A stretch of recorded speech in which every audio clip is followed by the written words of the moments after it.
Hey, 6th grade, if you are not yet finished with language lesson number 8, then you should not be watching this. Language lesson number 8. Get it finished and then watch this video. If you are finished, you can keep going. This is language lesson for Wednesday, April 22nd. Lesson 9 is due on Thursday. We are not going to talk much about it. It has to do with action and linking verbs and everything involved with action and linking verbs. Action verbs might have what following them? Action verbs may have direct objects and indirect objects. Linking verbs, if it is a linking verb, it will have either a predicate adjective after the verb that goes back and describes the subject, or a noun or pronoun that comes after the linking verb that renames the subject. So pay attention to the directions of action and linking verbs. All right, let's look at lesson number 8 and grade what we're going to grade. Keep track, again, randomly picking out numbers in each lesson to carefully grade, to include in the number wrong from the week. So, in lesson 8, we will be grading numbers 1, 3, 17, 19, and 27. 1, 3, 17, 19, and 27.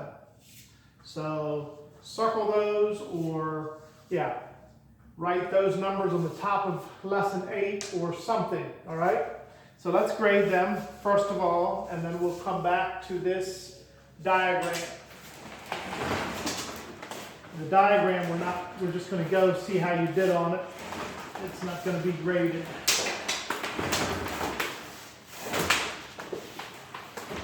Stubborn Matt.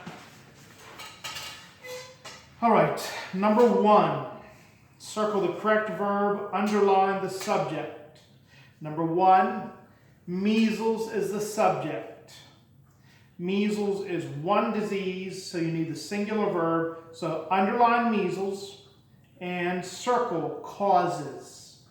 If you underline a wrong word, it is too wrong because you underline the wrong word and don't have the right one underlined, okay?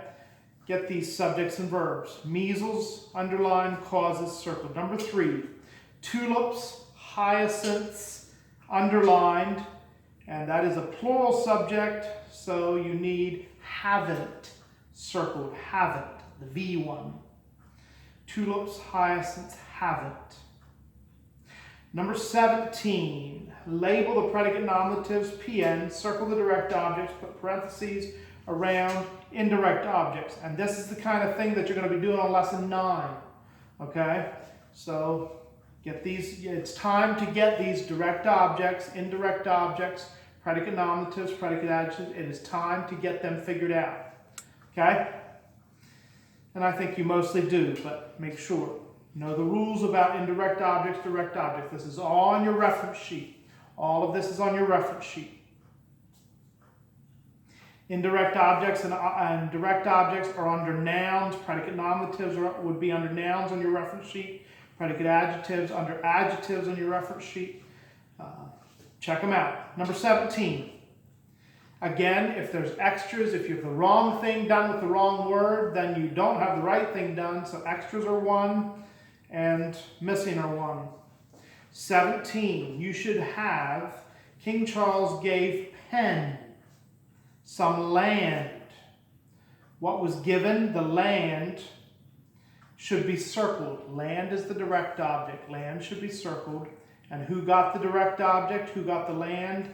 Penn, in parentheses. Parentheses around Penn, land circled. 19 has an indirect object and a direct object as well.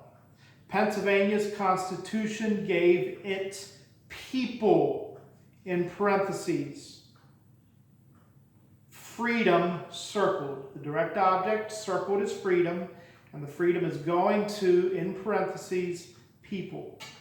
Okay, so 1, 3, 17, and 19 are graded, and number 27. The indefinite pronouns that can be either singular or plural, and you decide whether they're singular or plural depending on the object of the preposition. All right, remember?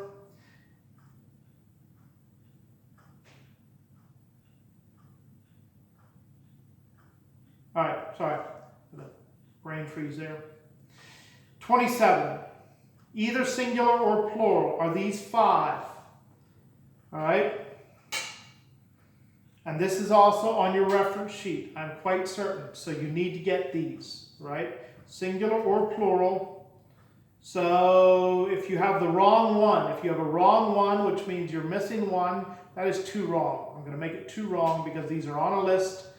They're on your reference sheet. They're on a list somewhere. So, number 27, either singular or plural, any order, some, any, none, all, and most. Some, any, none, all, or most. So if you have 5 different ones than what I said, if you have the 5 wrong ones, that is 10 wrong. 1 wrong because you have one there that's not supposed to be, and another one wrong because you have missing. Okay? So they're basically 2 wrong each if you have any of them wrong. And that is what I need the number wrong for lesson number 8. Let's just look at the diagram. We are not grading this diagram, but just see how you did. Okay? See how you did. See how far off you are. See how many you would have had wrong if it would have been graded. Okay? Let's figure out diagrams.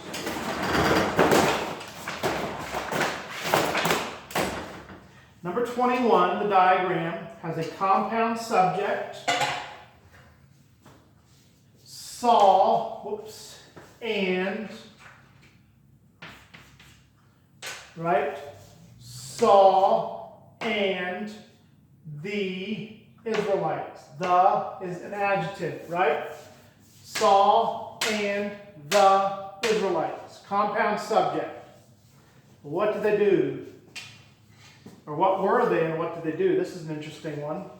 Were dismayed. Predicate nominative. Dismayed is not a verb. Okay? Were, predicate adjective, sorry. Were dismayed.